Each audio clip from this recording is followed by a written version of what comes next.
The iPad is the best-selling tablet on Earth. That's exactly what makes buying one such an easy mistake. And the reason is a $409 tablet you probably haven't seen yet. I'm talking about a tablet that has a Snapdragon 8 Elite chip, 512 gigabytes of storage straight out of the box, a stylus that does everything the Apple Pencil Pro does at half the price, and a display feature that Apple charges your left kidney for. I have a link to it and the best accessories for it in the description below for your convenience.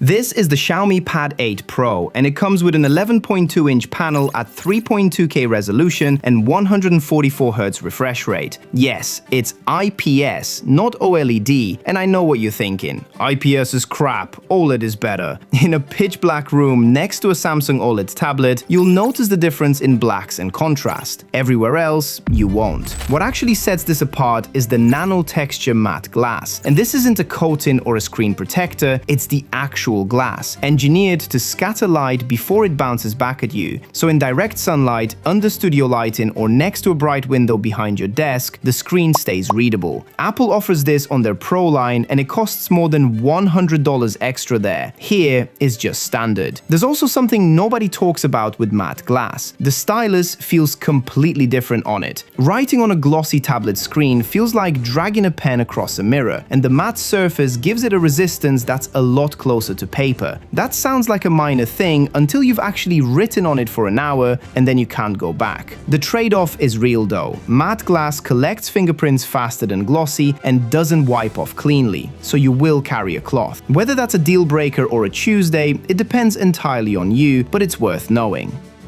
The chip is the Snapdragon 8 Elite on a 3nm process, and it's built for sustained performance under real load. I'm talking 4K video editing without lag, demanding games without dropped frames, and 47 Chrome tabs open without the device flinching. That's what this chip actually does in daily use, not in a benchmark chart. You also get 12 gigs of RAM and 512 gigabytes of UFS 4.1 storage, which gives you plenty of headroom to work. And that 512 gigabytes is not a premium configuration you pay extra for. It's what comes in the box, standard on every unit, which is both a blessing and a curse because most manufacturers treat that kind of storage as an upgrade tier. More on this later.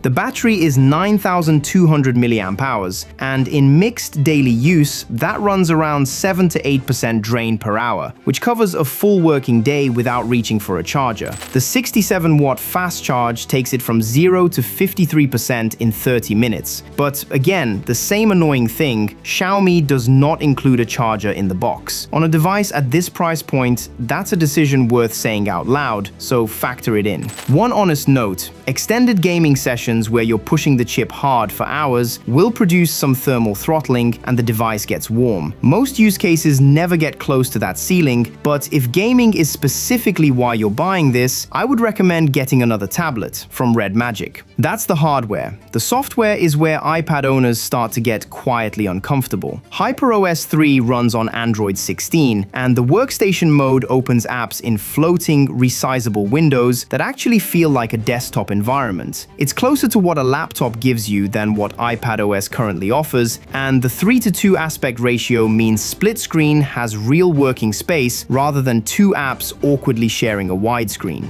WPS Office is built in at full desktop capability, so you get documents, spreadsheets, slides, and PDFs with shortcut keys, cross-device collaboration, and complex formula support. That's the kind of functionality Apple has you hunting through the App Store to replicate, usually at a cost. The AI layer adds real-time voice transcription that records your audio, identifies individual speakers, and generates summaries automatically without you touching the screen. Gemini runs throughout, and AI writing assistance and translation are both built in. Where it falls short is the RAM management, which is more aggressive than it should be. If you leave an app open and switch to something else for a while, there's a good chance it's been cleared when you come back. So if you're someone who works across 6 apps at once, this is going to get under your skin fast. On imported units, some ship with a Chinese ROM and no Google Play services out of the box. Getting it localized isn't complicated, but it isn't obvious either. So if you want to skip that entirely, just buy from a verified regional retailer. And speaking of buying smart. If you found value in the video so far, be smart and hit that like button, and make sure you subscribe for weekly no BS reviews of the latest gadgets that matter to you most.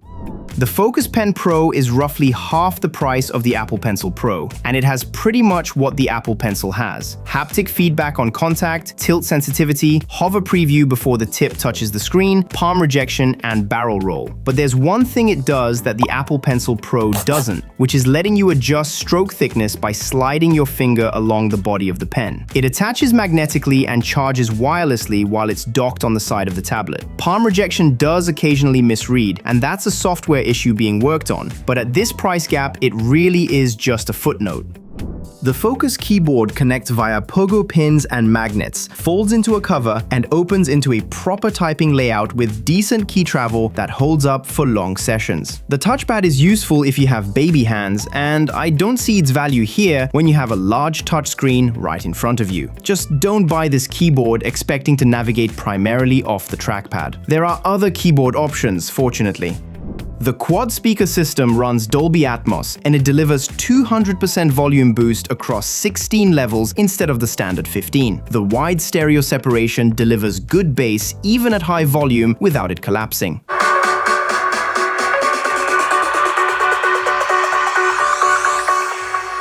Jack it up.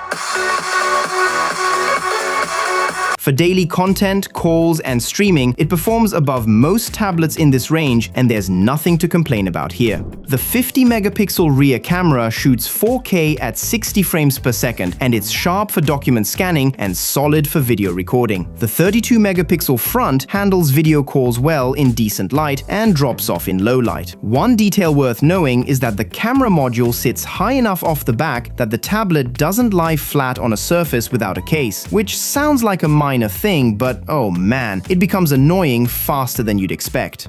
There is no cellular, and you get no GPS or NFC. This is just a Wi-Fi only device, and 512 gigabytes is the maximum storage you get because there is no expansion slot. If either of those is a deal breaker for you, now you know. The Xiaomi Pad 8 Pro is only one of 5 tablets I've found that make the iPad Pro look like it's charging you for the logo. The other 4 are in this next video.